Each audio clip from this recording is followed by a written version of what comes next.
राज्यपाल से। कहिए जी, मैं बोलूं? ओके, धन्यवाद। देखिए, मैंने कांग्रेस के भाई की बात सुनी, समाजवादी पार्टी वाले भाई की बात सुनी।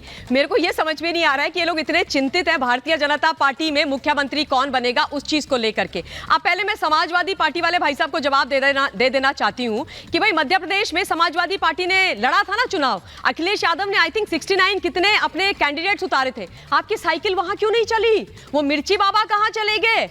आपको तो नोटा से कम वोट मिले हैं, आप उस पर तो बात कर लीजिए। और इसलिए ये चीजें आपको याद दिला रही हूं क्योंकि आप लोगों का जो आधार था ना पूरे इंडिया अलायंस और समाजवादी पार्टी का, वो था चुनाव का जो आधार था वो था जातीय जनगणना।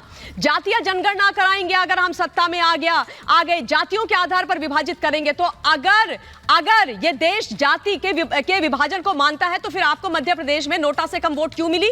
आपकी साइकिल क्यों नहीं चली? आपके मिर्ची बाबा कहां गायब हो गए? ये बात है। अब दूसरी जरूरी बात, मैं वो कांग्रेस वाले भाई बात कर रहे थे कि आजाद भारत में आज तक ऐसा नहीं हुआ, वैसा नहीं हुआ। भाई साहब, आजाद भारत के अंदर, भारतवर्ष के इतिहास में पहली बार ऐसा हुआ है कि कांग्रेस पार्टी के 3 बार रहे राज्यसभा के सांसद के घर में से अलमारियां खोलो तो भरभराते हुए नोट गिर रहे हैं। 350 करोड़ का सीजर हो गया है और पहली बार इतना बड़ा कैश का पहाड़ किसी नेता के घर में किसी एजेंसी ने रिकवर किया है। यह हुआ है आजाद भारत में पहली बार।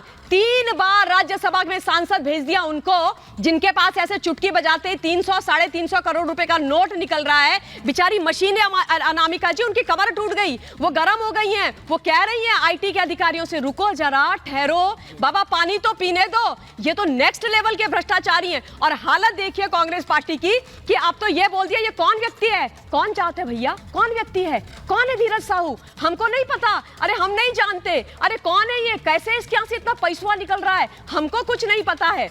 अरे तो आप लोग एक काम कीजिए, अपने भ्रष्टाचारी जो नेता हैं जिन्होंने भारत के आजाद भारत के इतिहास में इतना बड़ा कांड कर दिया, उनकी चिंता कीजिए। बाकी भारतीय जनता पार्टी ने एक जगह 2 बार के एमएलए, 3 बार के एमपी, जमीन से जुड़े हुए वरिष्ठ नेता एमओएस जो रहे हैं उनको मुख्यमंत्री घोषित कर दिया, विधायक दल का नेता घोषित कर दिया। बाकी 2 राज्यों के अंदर भी आप चिंता मत कीजिए, वही व्यक्ति मुख्यमंत्री बनेंगे जो डिजर्व करते हैं, जो उन प्रदेशों को विकास की ओर लेकर के जाएंगे। इसीलिए लगता है दुष्यंत नागर जी की, मतलब जब भी एजेंसियां काम करती हैं, फिर चाहे ईडी या आईटी डिपार्टमेंट काम करता है, इसीलिए सवाल उठा देते हैं कि ऐसी एजेंसियों गलत इस्तेमाल किया जाए। डर लग जाता है कि कहीं